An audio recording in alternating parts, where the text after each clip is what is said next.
थोडासा त्रास देण्याचा प्रयत्न हा कमवायला केला. दुर्दैवाने असं झालंय की जो पक्ष मराठी अस्मितेसाठी लढला तोच आता दिल्लीचे आदेश घ्यायला लागलेला आहे. आणि आता या काळामध्ये लोकशाही दाबण्यासाठी जर त्यांनी सुपारीच घेतली असेल आणि भाजप बरोबर राहूनच जर मनसेला काम करायचं असेल तर त्यांचा विषय आहे. फक्त मनसेच हा पक्ष नाही तर असे अनेक पक्ष आहेत.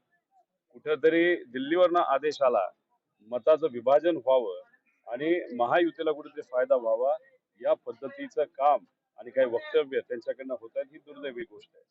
आणि काही सामाजिक कार्यकर्ते एखाद्या सभेमध्ये आणि खास करून लोकशाही टिकवणारी जी पार्टी आहे म्हणजे राष्ट्रवादी शरदचंद्र पवार याच्यामध्ये जर काही मुद्दे मांडले असतील, आता त्यांना ठीक आहे सत्तेत कोण आणि विरोधात कोण त्या कार्यकर्त्यांना माहित नसेल, शेवटी आम्ही लोकशाही मानणारे माणसं आहोत. तिथं त्यांनी मुद्दा मांडला, पण पवार साहेबांनी शेतकऱ्यांचा, कष्टकऱ्यांचा, युवाचा मुद्दा हा पुढे नेत लोकांपर्यंत सामान्य लोकांचा आवाज पवार साहेब घेऊन गेलेले आहेत. खरं तर बारामतीमधून अजितदादांच्या विरोधात योगेंद्र दादा उभारण्याची एकंदरीत चर्चा आहे. काय नक्की त्या संदर्भात राजकीय रणनीती आहे. सगळ्या रणनीती आत्ताच सांगायच्या नसतात. योग्य वेळ येऊ द्या आणि तिथं योग्य उमेदवार पुढे येईल आणि पवार साहेबांच्या मार्गदर्शनाखाली या महाराष्ट्रामध्ये तसंच जोडीला उद्धव ठाकरे साहेब आणि काँग्रेसचे सर्व नेते राहून महाविकास आघाडी सरकार येणार म्हणजे येणार एवढंच या ठिकाणी आपल्यावर जबाबदारी समजा पडली बारामतीमध्ये लढण्याची दादांच्या विरोधात तर आपण लढाल का? मी कर्जत जामखेडला सोडू शकत नाही. मी कर्जत जामखेड मधूनच लढणार. कर्जत जामखेडकरांनी मला लढायला शिकवलेलं आहे, त्यामुळे त्यांच्यासाठी विचारासाठी मी कर्जत जामखेड मधूनच लढणार पण भल्या भल्या शक्तींच्या विरोधात भिडणार पण. बराचसा आरोप केला भाषणामध्ये की 200 कोटी रुपयाची एजन्सी जी आहे ती सांगते आणि गुलाबी रंग वापरला जातो, गाडीला दिला जातो, जॅकेट घातलं जातं. काय नक्की यामधलं आपलं? माझं एकच म्हणणं होतं की ठीक आहे तुम्ही गुलाबी रंग घाला, कुठला घालायचा घाला. तुम्हाला भविष्य सांगणाऱ्यांनी तो रंग घालण्यासाठी सांगितलं का एजन्सीने सांगितलं वेगळा प्रश्न. पण आता लोकांच्या डोळ्यामध्ये अश्रू येऊन जे काही डोळे त्यांचे लाल झालेले आहेत, सामान्य लोकांच्या डोळ्याकडे थोडस बघा, त्यांच्या अडचणीकडे बघा. ठीक आहे एजन्सी मोठी असली, काय रणनीती ती एजन्सी करते त्या पद्धतीने काही नेते काही गोष्टी करत असले, पण आमचं मत आहे की जेव्हा तुम्ही दिल्लीला जाता, जेव्हा राजकीय वाटाघाटी करता, तेव्हा महाराष्ट्राच्या हितासाठी, युवांसाठी, शेतकऱ्यांसाठी, कष्टकऱ्यांसाठी काहीतरी तुम्ही दिल्लीत जाऊन मागा. बिहारला सगळं काय मिळतंय, आंध्राला सगळं काय मिळतंय, महाराष्ट्राला काहीच मिळत नाही.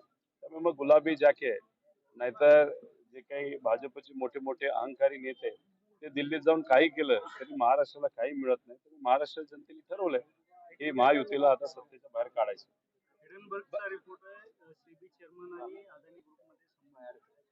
त्याचा अभ्यास करावा लागेल. एक समजून घ्या, हिडनबर्ग हा जो ही जी कंपनी आहे, हा जो रिपोर्ट आहे, ते काय करतात की एखाद्या कंपनीवर त्याचे शेअर कमी होतील या अनुषंगाने ते बेटिंग करतात आणि मग शेअर पडले की त्यांना त्याचा फायदा होतो. आता मी काय एखाद्या कंपनीच्या बाजूने बोलत नाही, पण माझं एकच म्हणणं आहे की जे काय आहे त्याची शहानिशा करा, जेपीसी करा आणि मग योग्य असा निर्णय सरकारने तिथं करा.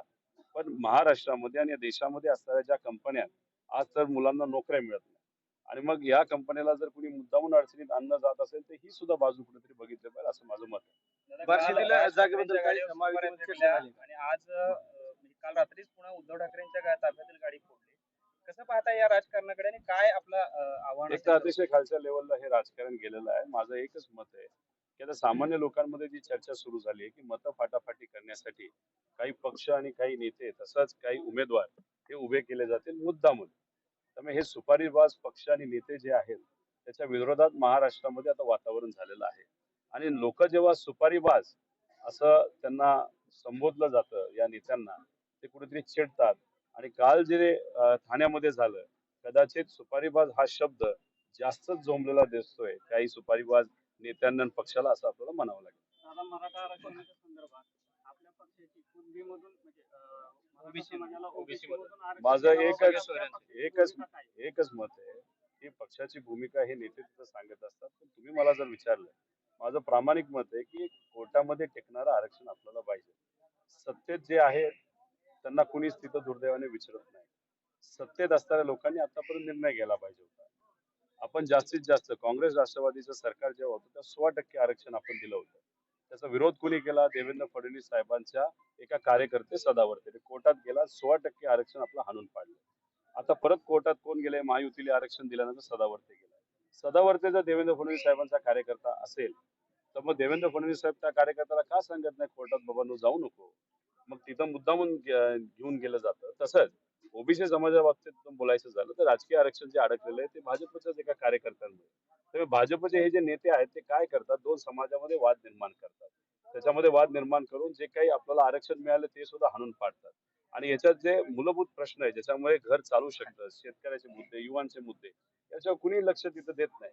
त्यामुळे आमचं सगळ्यांचं मत एवढंच आहे की कोर्टात टिकणारं आरक्षण हे कुठल्याही सरकारने दिलंच पाहिजे, एवढंच आमचं मत आहे. दादा, साहेब म्हणल्यानंतर त्यांची मागणी आहे की ओबीसी मधून तुम्ही भूमिका जाहीर करा. आपला पक्ष ती जाहीर करेल का? हे बघा, योग्य वेळ आल्यानंतर नक्कीच ती भूमिका आम्ही हे करू. पण माझं एकच मत आहे, तुम्ही समजून घ्या की भाजप आणि महायुतीचे जे सरकार आहे ते फक्त लोकांना आणि खास करून युवांना कुठे ते गोंधळात टाकतंय. याच्या आधी एक बैठक झाली त्याच्यामध्ये आदरणीय पवार साहेब सुद्धा आले होते आरक्षणाच्या बाबतीत. त्या बैठकीमध्ये चर्चा झाल्यानंतर सरकार विरोधात असलं तरी आरक्षणासाठी पवार साहेब आणि सर्व मित्र पक्षांनी महाविकास आघाडीच्या त्या निर्णयाला पाठिंबा दिला. आता परत हे जे सरकार आहे, जे मराठा समाजाचे सामाजिक कार्यकर्ते आहेत त्यांना भेटण्यासाठी काही नेते जातात, सत्तेतले काही मंत्री जातात. ओबीसी समाजाच्या काही कार्यकर्त्यांना जे उपोषणाला बसलेत त्यांना भेटण्यासाठी दुसरे नेते जातात. त्यांच्यात काय चर्चा होते, काय बोलणं जातं हे कुठेही विरोधी पक्षाला म्हणजे आम्हाला तिथं सांगितलं जात नाही. आणि परत एकदा बैठक जर झाली असेल, परत एकदा बैठक घेण्याचं कारण काय? तुमच्याकडे 220 पेक्षा जास्त आमदार तुमच्या हातामध्ये आहेत, तुमच्या पक्षामध्ये आहेत, नाही तर तुमच्या सरकारमध्ये आहेत. तर निर्णय घेऊन तुम्ही मोकळं व्हावं. आता सरकार हे बघा, सत्तेत असणाऱ्या लोकांना लोकांनी सत्ता का दिली निर्णय घेण्यासाठी. आमचं एकच मत आहे की सरकार त्या बाबतीत काय करतंय ही भूमिका सरकारची कुठेतरी बघावी लागेल आणि मग योग्य असा निर्णय आपल्याला घ्यावा लागेल. बार्शीमधील जागेसाठी काय चर्चा झाली का मग? मी एकच या ठिकाणी आपल्याला सांगेल की बार्शीमध्ये महाविकास आघाडीच्या विचाराचा उमेदवार निवडून यावा यासाठी आपल्या सगळ्यांना प्रयत्न करावे लागतील. पवार साहेबांचं भाषण आपण ऐकलं तर शेतकरी, कष्टकरी, युवा, महिला याच्यावरचं भाषण त्यांचं होतं.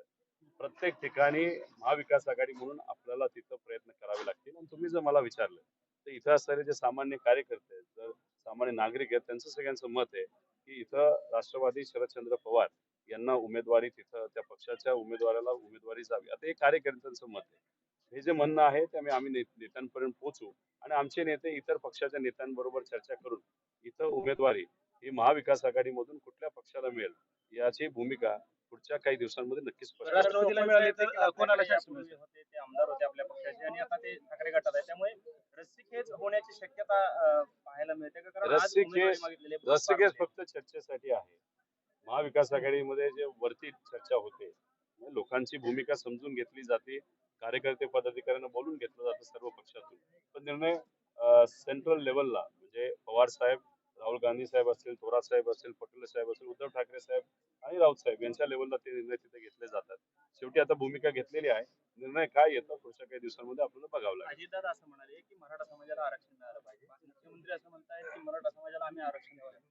सरकारमधले नेते आणि मंत्री जे आहेत ते संभ्रमावस्थेत आहेत का? मराठा समाजाला आरक्षण दिलंय का नाही दिले? लोकसभेचं इलेक्शन झाल्यानंतर सत्तेत असणाऱ्या नेत्यांना काय चाललंय हेच कळत नाही. योजनेचे नावं चुकीच्या पद्धतीने घेतले जातात, आकडे चुकीच्या पद्धतीने सांगितले जातात. अजूनपर्यंत विमा लोकांना, शेतकऱ्याला मिळालेला नाही, दुष्काळ निधी मिळालेला नाही, युवांचे अनेक प्रश्न आहेत आणि याच्यातच आरक्षणाच्या बाबतीत हा मुद्दा काढतात. आता महायुतीने जर आरक्षण दिलं असेल तर दादांना सुद्धा माहिती आहे की सदावर्ते कोर्टात गेले आणि कोर्टात कुणी पाठवलं असेल तर देवेंद्र फडणवीसांनी पाठवलेलं आहे.